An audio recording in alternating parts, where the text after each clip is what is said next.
Hello, and a very warm welcome to you. I'm Hayley Palmer. It's so good to have you here with me on tonight's show. And we have a very special show for you. Yes, we're on location with the most wonderful guests, Beverley Craven, Judie Tzuke, Judy of Fordham, and Rumer. And we'll be catching up with them after this.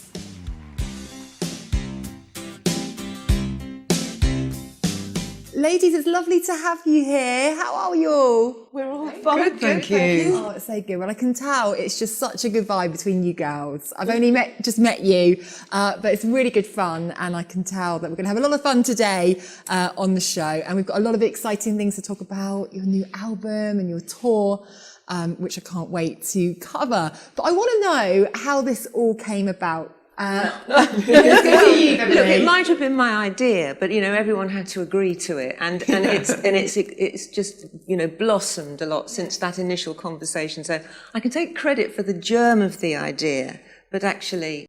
And how did you all meet each other? So give me the backstory here. I met Bev literally on Skype, and it actually happened that we were running late. We texted each other, we're running late, and then we both sat down with white turbans on our hair, having just washed our hair with glasses on. We looked like the same person. And then I was like, this is perfect. And then when I met Bev in person, she collected me from the airport, and she came like, she looked fun. I was like, who's that good-looking person? I felt like I'd always known her. Yeah, we did. We really as had soon as we that met. rapport, didn't we? Yeah. We really did. Oh, how fabulous. So that's how we met. Yeah. We've all only just met Rumer. Yes, we've just met Rumer, and I met Bev. I mean, we'd been in very similar circles for a long time, hadn't we? But Yes, we well, I'd actually... idolised you for many years, so... That's right. I'm a big Judie fan. I actually met Judie at a gig backstage. I went, I'm a huge fan. This was before Bev's idea. Yeah. Oh, I love that. Yes, so I have been around the same circles as Bev for a long time, but we'd never really met, although we did meet at that charity coat walk. Oh, that's right. That where we both it was for a charity called Coat Walk, and we all had to have our sort of daughters, and we had to walk up and down like on the. And I thought, I'm going to go up to her. I'm going to say, Judie Tzuke, I've always been a big fan of yours. So I thought I came up to you, actually. No, it was me that... Was it? Oh, well, I was very happy to meet you. But that was very quick. And then we met when we all decided to do this. I went and had lunch with Bev, where she lives. But everyone thinks we've known each other forever. All I was going to say, it feels like that. Yeah, which it is really lovely. does. But, I mean, how hard was it for you in lockdown? Because obviously you couldn't see each other at all. Well, we did a bit. That didn't stop us. In the moments that we were allowed to, we did a bit.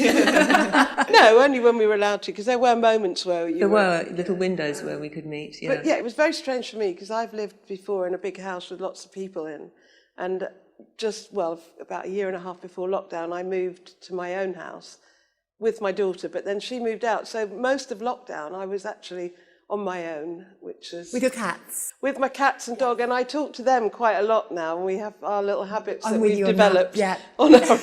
And we have like a girl band WhatsApp chat. Oh, dear. And we actually do check in, not just about musical things. And now we've got a brand new one that includes Rumer. I was going to say, now we have Rumer. a four-way girl chat. We had a marvellous one last night. I like this. How's it feel being the new girl on the block? Well, I love it. I mean, it's been so much fun. I've thoroughly enjoyed myself. We had a laugh the other day. We were taking pictures, and we haven't done the music side of it too much yet, but we've just been chatting and getting to know each other. Isn't it? Yeah. Yeah, it's been really fun. Obviously, when I was at school, Beverley's album was my favourite album when I was back in the early 90s, and then Julia was a big part of my childhood as well, because I love that song, Love Moves in Mysterious Ways. And it was a big part of my very first heartbreak. Judie's music is amazing, and we know a lot. We've definitely, I've heard her name mentioned so many times, and I felt like I can't believe we haven't met before. I know, I can't either, after talking the other day. So it's just really fun. It's been really fun. Yeah. And that's what it's all about, isn't it? Having fun. And I think you're all, icons individually, but together, it's just magical. And well, it's nice because we can protect each other, and it's not so much like, well, for me anyway, I've never been that happy being the centre of attention, being looked at. I love music, but I don't really like being photographed or on stage or anything like that. But having four of us now, it shares that pressure, and it's really not so difficult. Well, we are going to take a little look at all four of you singing. This song is called Safe, and we will see you after this. safe, rested, clear, calm, grace, centered, here, home. We fought so hard, we've come so far, back where we began. And for all the joys and sorrows, finally we can be safe, anchored, unchained, faith, holding no blame, and the future is everything, as we forgive ourselves and we reach beyond the wreckage of you loving someone else. Our hearts are still surrendering. Now the wounds will heal. In spite of everything, learning how to feel safe, hopeful, no fear, brave, open, now we're safe. Be kind in all ways, remember to love. This one life we live has to be enough. Be kind in all ways, remember to love. This one life we live has to be enough. Now, Beverley, I want to talk to you about your live performances. I know a lot of our viewers have been to see you and just love it. And we have a question from Paula, one of our lovely viewers, who would like to know what's your favourite song to perform on stage? Oh, well, I mean, I suppose it's got to be Promise Me, just because I can just about hear people singing along. And sometimes when I look out, they're kind of putting their heads together, and I mean, it's that nostalgia thing, isn't it? And it sort of takes them back to 30 music years. can really do that. Yeah. Yeah, So that's my absolutely. favourite. And she also says, what's the best present you've been given to by a fan? Oh God, what's the best present? I don't know. I honestly don't know. I love it when people send me cards. Yeah, it means a lot. Handwritten cards. Yeah, they're the best. And they tell me, and they get very personal, you know, about their life and what's going on. I find that really very touching. Yeah. So. Yes, we like that.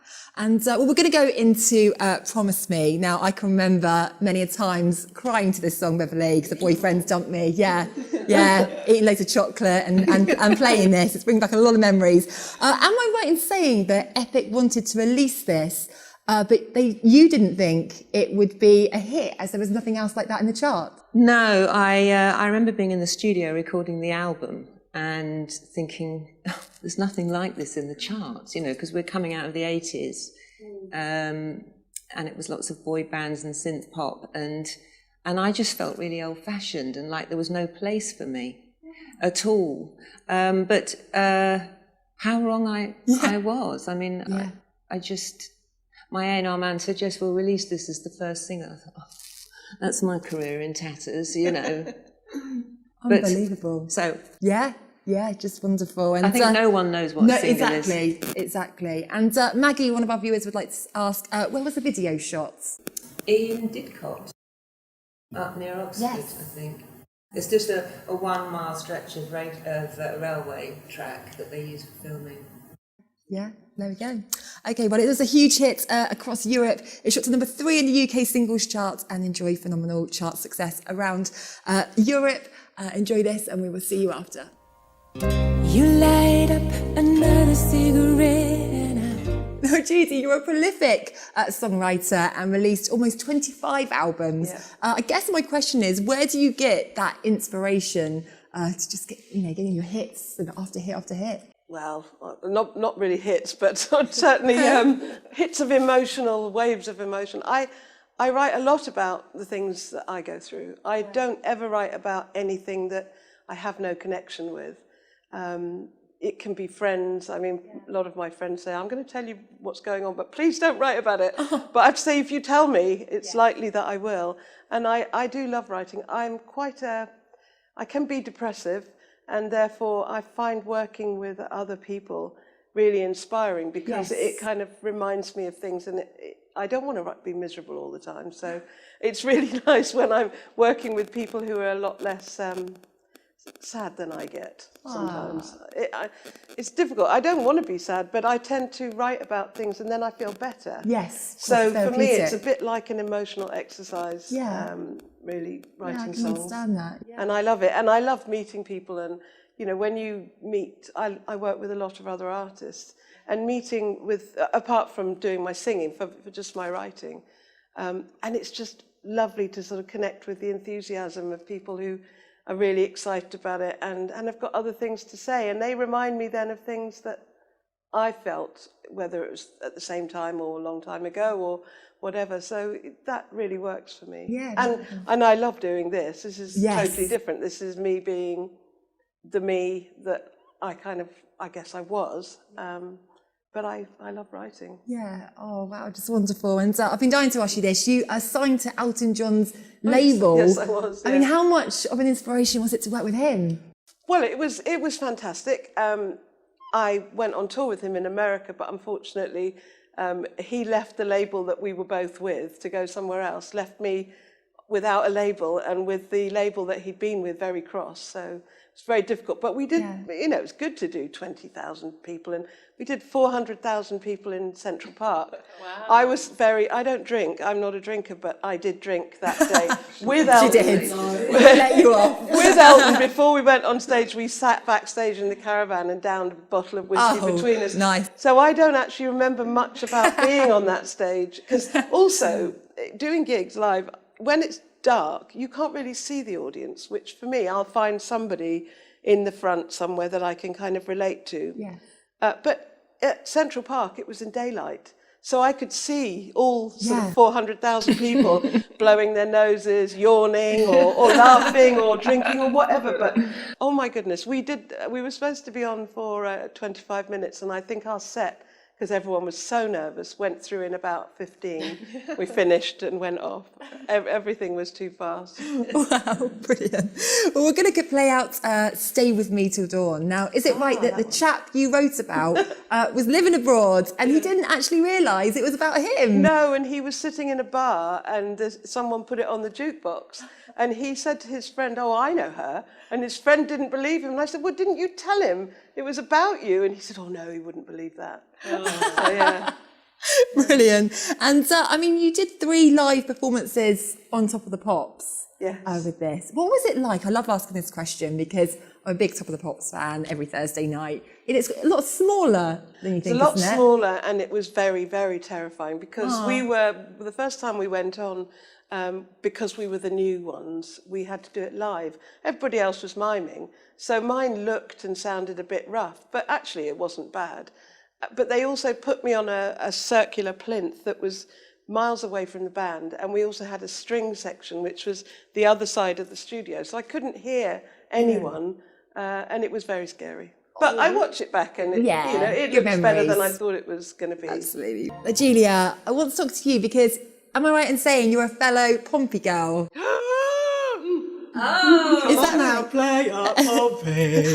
Pompey. I've got red on. That's probably the first song I ever learnt, was that. Well, that supports Portsmouth are you Well, from? we're Portsmouth adjacent. My mum's still on Hayling Island. I knew that very well. But my dad was born in Southsea and Portsmouth. I had my first job at Radio Victory in Portsmouth. I know that. Well, it's not there now, but it's, yeah. That was my stomping ground, if you will. I am a South Coast girl. Yes, me too. I'm Fareham. I'm Fareham, come on. Still PO postcode and born in Portsmouth. There we go. Yeah, play up Bumpy. We're going to move on from that and talk about Love Moves in Mysterious Ways. Such an amazing song. Was it right that you stepped in at the last minute to sing it for the new Demi Moore movie straight after Ghost? I did. Wow. I did. Now, the truth is about this story is that I really wanted to go home because when you're a musician, you're like traveling a lot and you're out of this suitcase. And I was like, literally, my bag was packed and I was about to fly back from LA to England. And the phone went, I answered it back in the days where there was actually a telephone in your hotel room. Oh, good old days. And it was literally, Linda Ronstadt has dropped out. They're looking for a singer. Your name has been put forward. They have said yes. You have to go now. And I was like, oh no. But I knew it was a great thing and I couldn't say no. Yes. But I had to get in the car. Driving in LA is really difficult. And I remember like windy winding up all the way up Sunset. And I was to meet with Peter Asher, who of course is the amazing British musician, lawyer, songwriter. You know, when I arrived at the place, he manages Joni Mitchell also, and she walked in while I was there. I was like, okay, glad I didn't fly back. This is incredible. and I had to sort of sit there with him and do the song. And it was incredible. And it was like a total Hollywood moment. He said, you can have any musicians you want. And then I sort of like read off like the 5 leading musicians in LA that only musicians will know, so I won't say them. And it was like, done. And then pretty much within 2 days, I was in there and it was like, we need backing singers. So I was like, one of those lovely girls who sing with James Taylor. They were there the next day and still friends with them. And it was like the showbiz moment. And I had to rise to the occasion. Yeah. But sometimes you just really don't want to, you know. It's great watching the Olympics and seeing people like pull on their reserves. And I'm like, I had to pull on my reserves. But that song, it had momentum because, you know, Demi Moore was huge. Yeah. And then I'm going to be in the video with her. I just couldn't stop laughing. I was just kind of like, you know, cut from Demi to me, and I'm giggling on the inside, trying to kind of deadpan all my moves. But it was a very exciting chapter. Yes, I can imagine. And, you know, and I still get to kind of, you know, play the part of that moment. Wow, I don't think we can follow this Hollywood story. I don't know what else to say. That's just wonderful. Rumer's next. Watch your space. We'll see you after. Now, Rumer, as we mentioned, you are the new girl on the block. We're loving you here. And I guess my question is, how excited are you to be embarking on the Women to Women tour? I think it's just going to be so much fun. I've loved every second of getting to know these amazing women, and I just can't, you know, I've never had so much fun, you know, hanging out and doing promotion and music with other people, and it's just a nice sense of community. And I love women. I love being in the company of women. Girl power. And yeah, I think it's going to be really fun. Yes. I want to hear all the gossip, by the way, when you guys go on tour. I feel like we need a little backstage show just on what goes on. A reality show about the behind the scenes. Idea. Yeah, watch this space. And I mean, you've got some incredible standout moments. I've got here. You played at Glastonbury, supported Jules Holland on his UK tour, performed with Jamie Cullum in the Royal Variety performance, and appeared as Elton John's special guest at his BBC Electric Bombs concert. What has got to be the real standout moment for you? Do you know, one thing I did do, which was really crazy, was I went and I played at the White House. Oh, wow. Okay, you just topped that. The Obamas and Burt Bacharach and the small, you know, room. And I was so scared that it was part of a Burt Bacharach and Hal David. They were being given an award for lifetime achievement, and I was just I was somehow part of the group that performed, and I thought, I was so scared, and I did it. You know, I did it. I wasn't very well as well. I was really ill, so I couldn't hear or out of any ears, and it was just like, it was pretty tricky to sing, but I got through it, and that was kind of my proudest moment to get through that. What was the song? House is Not a Home. Oh, wow. And that's amazing. Yeah, and it was like, they were right there. They were as close as you, Beverley. God. And it was crazy. Something that will pretty up there. Oh, we're going to play out Slow Now tell us about this track, as this was the first video that you had done. Yeah, this song was really written, well, I wrote a lot of my album Seasons of My Soul in my 20s, when I was kind of emotionally unstable, much more emotionally unstable. And that apparently is very good for songwriting. It works for me. That's perfect. And Slow was really, one of those situations where you get infatuated with someone, they don't really feel the same way or the same intensity, but you just can't stop pushing it and pushing it and pushing it. And it's like a runaway train that's going to crash, and you can't stop it. And so the song is really about that feeling of being on that runaway train of love and just not being able to stop it. And then the carnage afterwards. Oh, gosh. Yeah. Well, on that note, we're going to play out the video and we'll see you after this. You make me want to sing about love. Now, I want to talk about your tour, which is so exciting. A 19-date show to venues across the UK. Julia, where are you excited about going? Well, I mean, I live in America now. So for me, just coming back to the United Kingdom and going around in the van, I just love traveling to places that I love. But London has a special affection. I mean, I lived here for many years and it has the crowd, you're back, what feels like your hometown. But we have so many. There's Birmingham Symphony Hall as well. That's going to be cool. That's a great one. Yeah, I mean, we're going up to Scotland. I mean, we're all over and we're so excited to share. Now Woman to Woman has Rumer and we're going to be doing songs together. We'll be doing all of our hits. We'll be doing beautiful blended harmonies. It's going to be a wonderful show. Yes, it really is. We can't wait to come and see it. Beverley, is there anything we should look out for in particular on the tour? Look out for a special song or special song. Oh, well, we're going to have,